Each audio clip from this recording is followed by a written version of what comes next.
from New York City, it's the Wendy Williams Show.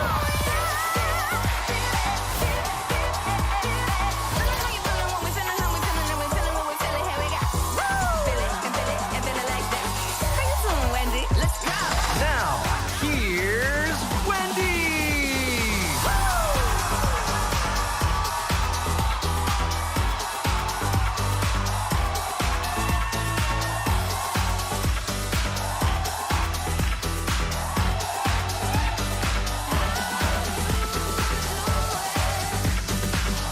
Thank you for watching us. Say hello to my co-host, my Stanford studio audience, and of course, my virtual audience. How you doing?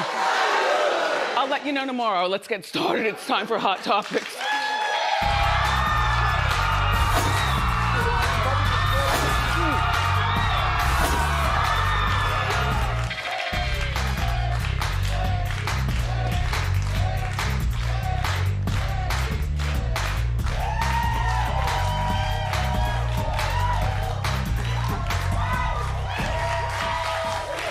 Well, today is the day that has been worked on for years and driven us out of our minds. Already, over 100 million people have already voted, which is a good sign. Yeah. Are you gonna watch tonight? Yeah. Clap if you will. Norman and I were talking, and Norman said he wants to be the one who goes to bed and wakes up in the morning and gets a surprise. I can't take it. My heart can't take it. It's very scary. I cannot watch that tonight. Sorry.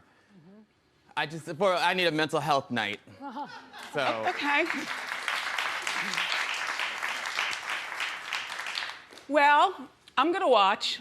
I'm gonna go home right after the show, and then I'm gonna set the alarm, and then I'm gonna take a long nap, and then wake up somewhere, you know, in the evening, like 8 o'clock. That's a good time to wake up. And I'm gonna give them until midnight. By midnight, we should know something, right? I've got my meal already planned. Thinly sliced Swiss cheese. This really good roast beef from up the street. They slice it thin and it's really good and spicy and hot and stuff. I'm gonna make my own coleslaw, you know, from the bag, and then you go to the salad aisle and then you put it's all crunchy and good. And then I'm gonna get some mustard. So I'm gonna roll all those together and I'll be watching. It's kind of nerve-wracking because all the stores are being boarded up, you know, around the country. Here in New York, there's our legendary Macy's in Herald Square. You know it's bad when Macy's is boarded up. I guess the NYPD will be very busy tonight. I understand they're sending the Like the National Guard. the National Guard, which I don't want to hear that. No. I don't want to hear that part. There's certain apartment buildings here in New York that have hired their own security with guns.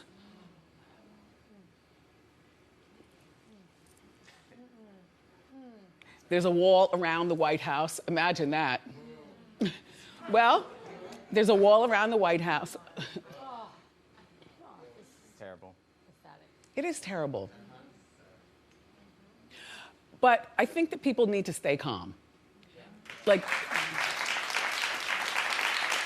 stay calm, because no matter who wins, we are our own keepers. Exactly. Of, you know, like, we've got to stay calm.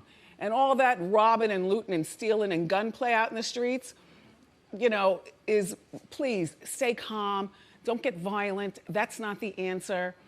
And this thing about vote or die, hopefully you're not one of those people who lets celebrities influence your voting. I think that the big thing is that we just encourage people to vote. Each one of us encourage people to vote. But I'm not listening to Little Pump and what he has to say. Right. Why are you mad at him? Do we have that? Yeah. Where the president called him Little Pimp? Yeah. He got his name wrong. Didn't know who he was. Anyway, he didn't seem to know who he was. Take a look. And speaking of sound, music, and other things, one of the big superstars of the world, Little Pimp.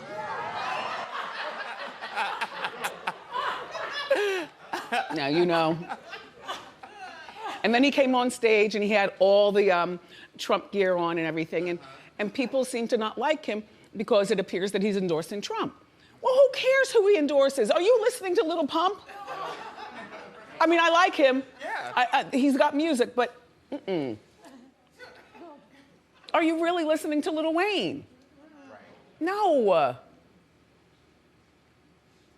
Watch TV, follow your heart, and we're all in this together, you know? You know, last night Joe Biden was in Pennsylvania with Lady Gaga, and Lady Gaga shouted out to her ex-fiance, Taylor Kinney, because he's from Pennsylvania. I guess she was trying to do this for, all right, we're in Pennsylvania, I'll do this. Well, while her current boyfriend was right there. And it took her 4 whole minutes to realize what she did before she had to come back and apologize. Take a look. Well, I was engaged to a man from Lancaster, Pennsylvania. I know, it didn't work out. I was so, you know, I loved him so much, it just did not work out. To my boyfriend that's here tonight, I'm so sorry. I had to do the whole Pennsylvania and I dated a guy here thing. I love you so much.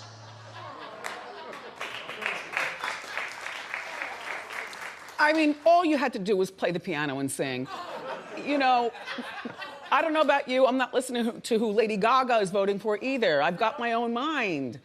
I'm not even listening to the very intelligent Samuel L. Jackson. You know, I've got my own mind. Anyway, so the president was in Michigan, and I watched, got distracted because I was watching Filthy Rich. Well, you know, I was out last night, and then I got home in time, and I had my snack all planned, and I turned on Filthy Rich, you know? And then, when they went into commercial, that's when I was, you know, looking for, let's see, you know, what the president is saying, you know? And never went back to Filthy Rich. I feel so bad about that. But they're canceled, though. They're gone, yeah. I know. Out, yeah. So we'll see the rest of the season. Uh-huh. And then that's it. Oh, we tried, Kim Cattrall. In the meantime, Eve is leaving the talk show world.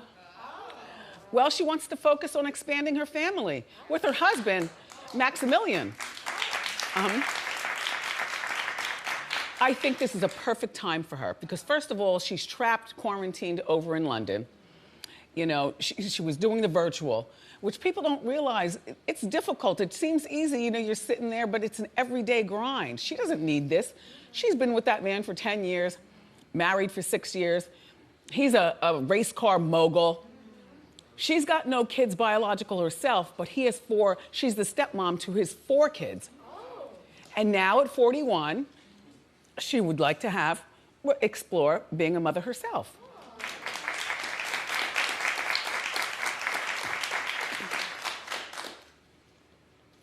We always talk about how fortunate her life is, right, Norman? So fortunate. Look, I mean, she's the best. She's got choices. Uh-huh. Because, you know, she seems to be a really good wife. They've got a solid relationship, and she's young enough to still, like, if she and Gwen got back together and did something, like, I don't know about a full Eve album, but I do know that Eve is hot enough that if she got with somebody else who's, you know, on the charts now, like, her options are open. So I guess she's going to go to the different doctors and stuff. And then you stay in the house, Eve, and then you have the baby. And then, look, you could do music, you could act, you could do this.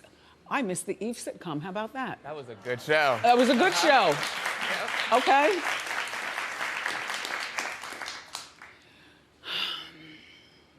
You know, I like to work, but to have a really wealthy husband in the mogul category, there'd be a whole different situation going on. Good for you, Eve. You know I've always loved you. So, hello? They didn't put my next story up there. Ooh. So the cake boss, Buddy Valastro, is going back to, he's gonna do a 2-hour special. Yeah. Well, it's following his recovery after his terrible injury where he put his hand up the bowling alley and then the thing came down, his right hand, and now he's got to learn how to work his left hand. And he had that, you know, that rod impaled him, just a horrible thing. But they had footage from him, I guess from the beginning. You know, the iPhone, they say, takes a really good picture.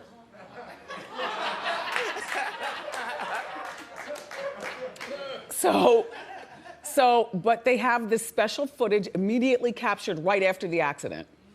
Now, Norman's only in for the...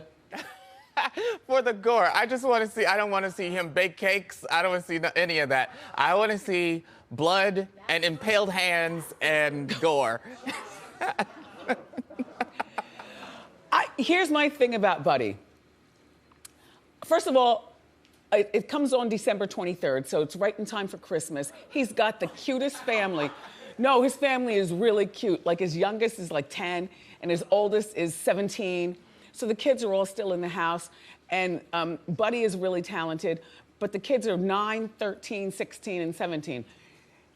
This would be the time for me that I would put aside my dream and get into that family business to make sure that my dad's business that gave us all of this, you know what I mean?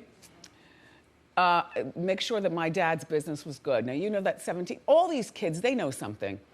You know, along with his brothers and sisters or whoever's in his family, his cousins and stuff like that. This is their time. I would put my dream, you know, I knew I wanted to be on radio when I was 17, but I wasn't in college yet. I had not yet touched the mic. So, yeah, I'm not going to college in Boston. I'm not going to college anywhere. I'm a Valastro. I don't need that. Right. Second of all, you know that microphone thing? Maybe or maybe not. This is where, you know, it'll be Buddy and his wife and the elders in the family to keep the kids really grounded. Like no Ferraris in the first year, but maybe that 17-year-old 3 years in, you know what I mean? He'll have all the girls he wants, being safe and not disrespectful to his family. And, you know, you move out of the house, you move into your condo. Buddy does more than cakes, which, by the way, I don't like cake. I don't like dessert. But what he does make, he makes firm shrimp, he makes burgers, he makes deli sandwiches. Buddy's got a whole situation going on. The kids can just jump in. Not about opening new branches of the restaurant, but just, you know, let's save what's here because it's worth saving. Anyway, Buddy and Valastro family, good luck. It airs December 23rd on TLC.